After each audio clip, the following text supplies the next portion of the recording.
Good morning, good afternoon, good evening, wherever you may be joining us from. Jason, this is episode 100. They said it couldn't be done. 100 episodes. Can you believe that? That is crazy. Pretty amazing. 2 years and 4 months we've been doing this ever since World Backup Day 2020. Yeah. Essentially the month that globally the pandemic really took hold and kind of shaped everything. Before we get going, we would be remiss not to say a huge thank you to about a half a dozen individuals. We're probably leaving some out. Our producer extraordinaire, the man that's been here from the very beginning, Mark LeBlanc.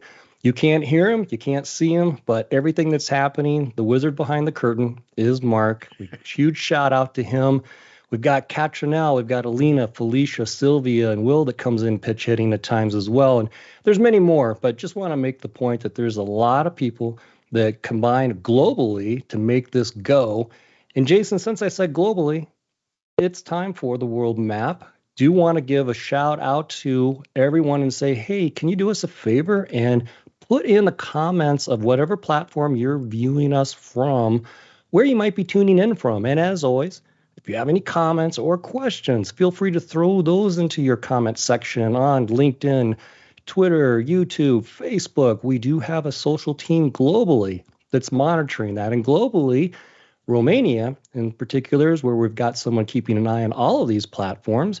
Jason's in Texas. I am in Colorado. Our great producer, Mark, is in Georgia. And Jason, you may see there's already another state in the United States lit up. That is New Hampshire.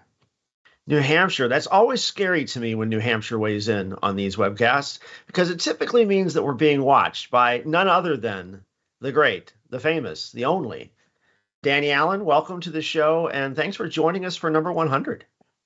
Thank you. I'm delighted to be with you guys, and congratulations. If you had told me 2 years ago that there's going to be 100 of these shows, I would have thought, don't know that we're going to get there, but very impressive, and kudos to both of you and the team behind that does all the production work.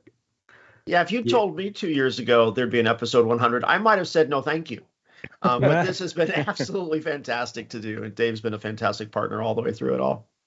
Well, we've come a long way. This is the only episode I can remember where every guest has a collared shirt on. That's not typical. In fact, it certainly wasn't typical early going in the pandemic. We kind of prided ourselves on, T-shirts and whatnot as all of us were kind of bunkering down.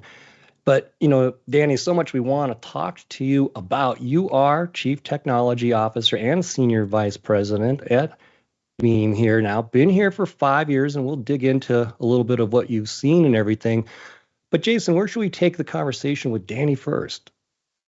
So, these days we talk a lot about security, but 5 years ago, Danny, when you first started, you came from a security background and were actually relatively new to backup. I'd love to hear about your early experiences. Even before Dave and I joined Veeam, you were here first. What was that first year like on coming from the security lens and first thinking about backup in a more holistic way? Well, a couple different things come to mind. In some ways, it was very different. In other ways, it was very much the same. In other words, I spent a decade in security. I didn't have the backup experience or the storage experience that both yourself, Jason, and Dave have. And in the security space, I was always focused on, preventing bad things from happening, very much preventative and protecting systems. And I still am at heart. I get really passionate about protecting digital systems because I've always thought that, the growth of society, the growth of businesses actually these days is largely driven by digital assets. And so if you can protect those digital assets, then, you leave the world, you leave the business environment a better place. And so coming to Veeam, it was very much a similar mindset of everyone that I worked with. And so it was data protection. It was just a different type of protection. Instead of, antivirus and malware, it was protecting it against data loss, whether intentional or accidental. So many ways the same. I'll tell you what was different, though. In the security space, everyone was in T-shirts with hacker comments across them and very much less structured. And what I've come to appreciate is there's much more of a data-driven and thoughtful approach to data protection, because you're really dealing with the lifeblood of the organization. And it's not just being on the perimeter and protecting the outside. It's making sure that the business can sustain operations. And that's a different thoughtfulness and approach to data protection. Yeah, but here we are, Danny, half a decade later, and there is I don't want to say convergence, that may be too strong of a word, but I think there's an increasing recognition of availability, backup, and recovery's role to play in security. So, not to say that backup is a security product per se, but it's certainly a component of your overall secure response. That is absolutely the case. And you've heard me say this many times internally and also externally. If you had to ask which type of company right now I think is most relevant in the security space, it's a data protection company, because we're facing ransomware and malware and threats like never before. Ransomware cuts the middleman out. That essentially the person who is stealing the data is the person who's also selling it on the dark web or ransoming it back. And so there's a direct line of sight to making money, where that's not the case in the security space historically. And so data protection and backup is actually probably the most relevant industry right now as it pertains to security. It's not to say that you're protecting against antivirus, but you want to talk about protecting data, we're doing more than almost anyone else in the industry, I would argue. Yeah, and Jason, we always like to point out that, time was before ransomware, that is, if there was a time before then, the availability recovery, that generally meant you only restored 3 to 5%, right? Really just 3 or 5%, very small amount of data on an annual basis. And now, to Danny's point, you have an attack surface that could literally be 100% of the organization's data. So therefore, you could be staring down a huge amount of recovery. Yeah, it boggles my mind that when you think about even 5 years, certainly 10 years ago, the security folks that Danny would have worked with and the backup folks that Dave, you and I would have worked with, they didn't even know each other's names. They didn't office in the same floors as each other, right? And I mean, the security folks just assumed, well, if we got to backup, everything else has failed. And from a backup perspective, if somebody calls us because of a cyber event, it'd be like, dude, you didn't do your job, right? I mean, there was literally a whole disconnect in the chasm, and here we are talking from each other's lens. I just think that's amazing. Yeah, no, it really is. And, your point about not knowing names, back when people were in the cafeteria, in the workplace, they could pass each other by and never really know what organization, what IT group someone might have been from. Come a long way on that. And speaking of coming a long way, let's hit the map update. A lot of different activities we see. There we go. We've got, in the United States, we've got Ohio, Louisiana. That's kind of new for us, I believe, Jason. Kansas, another person in Atlanta, Utah, Maryland, Florida, Connecticut, and another person in Georgia. Looking overseas, we've got the United Kingdom, Czech Republic, France, and we also have, looking elsewhere, we've got Peru, Colombia, also Algeria, Morocco, Egypt, and of course, India. So a couple of new places for us, Jason. Always fun to see when we get some folks tuned in from other areas. Do have a comment. Thank you very much. I hope I don't mispronounce your name too horribly, but Rajbir, thank you. He says, love the way and how Veeam Backup works. So super awesome on that. Another comment came in, love Veeam, can't wait to pass my Veeam CE. That's the Veeam good certification. Luck on that one. Yes. Yep, good luck on that one. Hope you go nail that. And David has a comment as well and got a shout out of a clap emoji for 100 episodes. So thank you all. Keep the comments coming. Keep it coming where you might be tuning in from too. So Jason, maybe let's transition into an area near and dear to your heart, being a former industry analyst, of course, prior to that being on the vendor side in the availability space. But we talked data-driven. Danny mentioned that phrase. You and I and our colleague Julie Webb certainly been focusing on that the last couple of years, really. Maybe transition into hitting Danny with a few data-driven questions.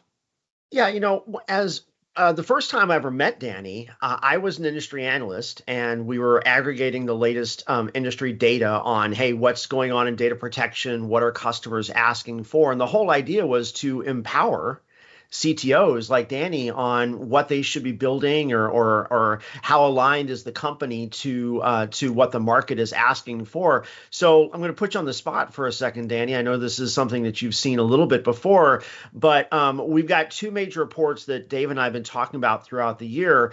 This first one came out in February, and the kind of the meta point is around hybridity is the word that we made up on the spot for that.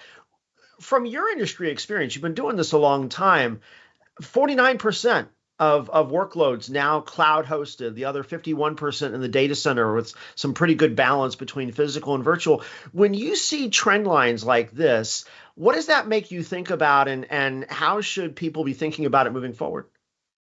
Well, this impacts everything that we do at a business level. First of all, I love the data behind this, simply because it helps you to inform your strategy as a company. It's great to have a gut instinct of what you should do. And I've been at startups where you have to operate on gut instincts because you don't have the data points to know what to do. But when you have the breadth of research that we do here at Veeam, you don't have to operate on gut instincts. You can go and ask the customers. And they will often inform you as to where the industry is going. And so sometimes it validates what you expected to happen. Like when I see here, 41% of orgs consider hybrid multi-capability as the most important aspect of modern data protection. That validates something that I would have expected to be the case. But then you get surprising aspects to this as well that shift, for example, what you do at a product level. So you see here that 49% of workloads they expect to be cloud hosted. That actually influences where you put your developers, where you put product management, how you prioritize and assign resources across the organization. And so having this type of data to influence and inform your go-to-market and allocation of resources, it totally changes how you operate within the market. Well, so I love that point of view. We've Veeam has notoriously been a rabid listener of our own customer base, right? So 400,000 plus customers over the years. Our forums have been around as long as we have. Anton, our SVP, does that weekly blast. So we have a really good lens on what our customers are asking for. One of the things that's been fun to do to provide you with this kind of data at Veeam is this is all unbiased. This is 3,400 IT organizations. We don't know where they come from other than larger than 1,000 employees and that kind of thing. But talk about, how do you balance the difference between the unbiased data that you get from here and all the stories you get from CXOs and vice presidents when you're talking at an industry level and a customer level? How do you balance that? Well, I wish I could say it was a science. There's definitely an art to it. And I depend on really smart individuals, Jason, like yourself and Dave and Julie and the folks within the organization, because I always say that there's kind of four lenses that I look at. I talk to the tailwinds behind you, which are our 450,000 customers, right? They're going to tell you what they want and what to build. I look to what I say to the left. We have a lot of partners that we're working with. We work within an ecosystem, and they also tell you, hey, these are the things that we're seeing. This is what you think we should do. I always say I look to the right. These are the people. This is just the market in general. I think this is based, correct me if I'm wrong, Dave, but 10,000 now independent voices that we have. So that's right. The market also gives you direction. Those are the people that may not be your customers. And then I look forward. The analysts, I talk an awful lot to the Gartners and the IDCs and the Forresters and, the analysts who are looking into the future. And so you have these four different lenses, all of which give you input. And the key to each of them, I would say, is be data driven. How many of your alliances want this? How many of your customers want this? How many of the industry agnostic market want this? What are the analysts saying about this? And so all of them give you a really strong input. And then, I'm not the smartest guy in the room. I depend on the folks within the team to help balance, weigh these out, and inform where you go as an organization. Awesome. So in the data protection trends, we cover a lot of different topics. Certainly hybridity and BaaS and DRaaS and digital transformation were many of them. One of the most startling statistics that we saw in the DPR report was the frequency and the pervasiveness of ransomware. And so that motivated Veeam to go double click and go find 1,000 organizations in 2021 who actually had been hit by at least one cyber attack. Let's take a look at that second macro trend. This is something that I've heard you talk about from the highest of mountaintops. Ransomware is a disaster. And certainly this speaks to where you came from as well as where you are now. What did you see when you saw this data? Other than fear. Fear. The thing that jumped out at me, two things jumped out at me. One of these was that security people typically believe that they've done everything that they need to do to protect the organization. And I looked at this and said, but 60% of organizations have had 2 or more attacks in 1 year. So even when they know that they were vulnerable, they're still not doing enough to protect them. But the number that really stands out to me from this chart was the 24% who said we've not been attacked. I thought, how many of them just weren't aware that they've had an attack? But really, this just highlights something that we all know, which is data is pointing out the fact that this is not a question of when, it's not a question of if. As Phil Goodwin from IDC, I think, said, it's a question of how many times. And so being data-driven and having the practices in place to protect your organization and recover when you're hit, again, not when or if, but how many times, having the practices in place to recover in those events is really, really important. Yeah, some amazing stats on here, Jason. I mean, all of them scary, I think, at this point in time. The 19, which is the lowest number, I guess 16 attacked once is the lowest number, but 19 is one of the lower numbers on all of this. And yet that is the correct best answer on this right-hand side of the chart. So clearly room for improvement. Yeah, for folks that hadn't seen this part of this presentation of the data before, if you look in that lower right-hand corner, of those 1,000 organizations that were attacked, they were asked, did you pay the ransom and did it help? Right? And so what you see is 52% paid and were able to get back. 24%, half of that number, paid but could not get the data back. And I think there's a lot of folks out there that make the presumption that, hey, if you've seen this on TV, I threw out some Bitcoin and someone gave me a magic wand and poof, the ransomware went away and everything was all better again. Whew, we saved the day. Danny, that's not actually how this works. No, it's not. You actually have to put the practices in place. And I guess the question back to both of you, what are the things that we should be doing? Like, how can we increase that 19% to 20% to 21%? What are the things that you believe are the most important to prioritize? Well, Jason and I are coming off of, I've probably got to miscount, at least a 6-part, it might even have been a 7-part series on ransomware. Jason, I kind of put an umbrella term called digital hygiene around this, meaning a lot of what you can do is things that you should already been doing. Whether that's patch management, least privilege, strong passwords. As it relates to backup, though, Jason, we talked a lot about immutability. We had one of our pals, Brad Lynch, come on and talk specifically about Veeam, how easy it is from a software-only perspective to enable immutability and how you can actually have multi-play, meaning double play, triple play immutability. But Jason, if everyone just did what we hoped they would and what the product set at Veeam can provide, this number might be a whole lot better, wouldn't it? It would be.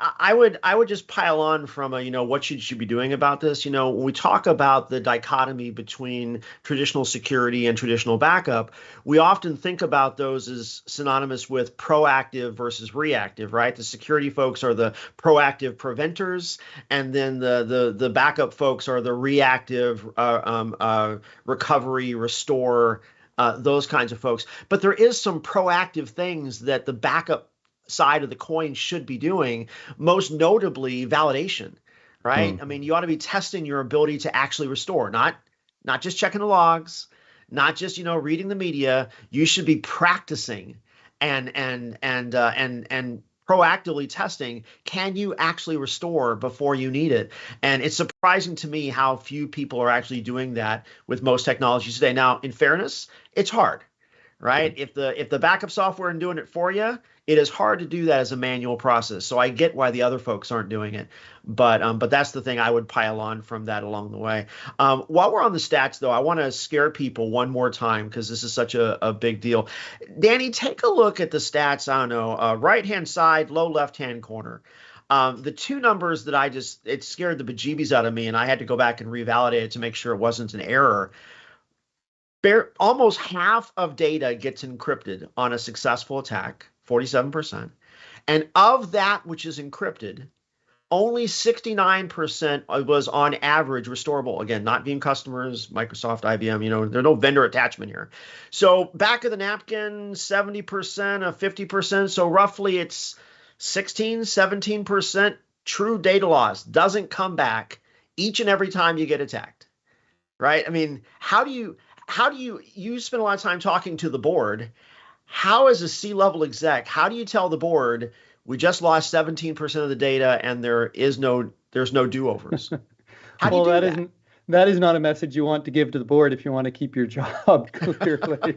You're saying you don't deliver that message twice? You don't deliver that message twice. And that's why the practice is so important. It's why it informs our strategy, for example, on making sure that we have sure backup and capabilities for our customers to do that validation on a regular basis. Because one thing that we forget is if 47% of your data is encrypted, that sounds bad, but consider a company. I was talking to a company last week that had, I think it was 1,200 VMs. 47% of those is almost 600 VMs that they have to go and recover at scale and prove that it all works seamlessly. And the only way to do that is through automation and verification. And when you go to the board, you actually want a document that says, not only do I know that I can recover my data, but here is what my recovery time objective, here's what my objective is, and here's how I'm matching against that. The only way to do this is actually to test and validate. And it's why having 100 episodes and focusing on these things and educating the market, I believe, is so important for the industry. We talked a lot about numbers. Jason, one of the numbers, I don't want to say I like it, but I like to amplify or draw attention to it. And it's from the ransomware report as well. And it's a small number of 5, meaning 5%. And over in the lower right-hand side, when we surveyed 1,000 organizations, 5%, or obviously 1 out of 20, said no ransom was even asked for.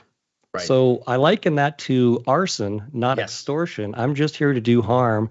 I threw a Molotov cocktail at the house and drove off, and I didn't ask for anything in return. I am just literally a bad actor. So when you add up all these things, Danny, I don't know if you're a betting man, but the odds seriously do not favor you. And so that's why proactivity is so important. Yeah, it's so important. So we talk about preventative data, and then we talk about protection of data. But we also need to focus on the preservation of the data itself, because it's not enough to just be proactive and reactive. We need to preserve it operationally as we go through these malicious attacks that we're being faced with.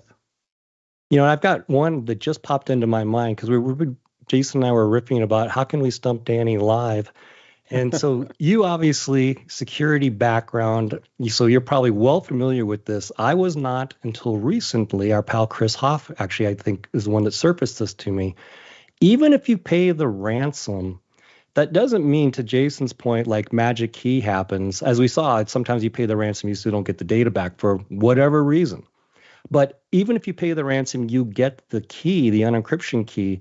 That's typically a highly serial process versus on the encryption side, you've got a lot of parallelism that I don't want to say instantly, but very, very rapidly is bricking all of your data or whatever portion they're going to go after. But trying to undo that, meaning even if you get the ransom key, getting back up operational is not going to be as instant.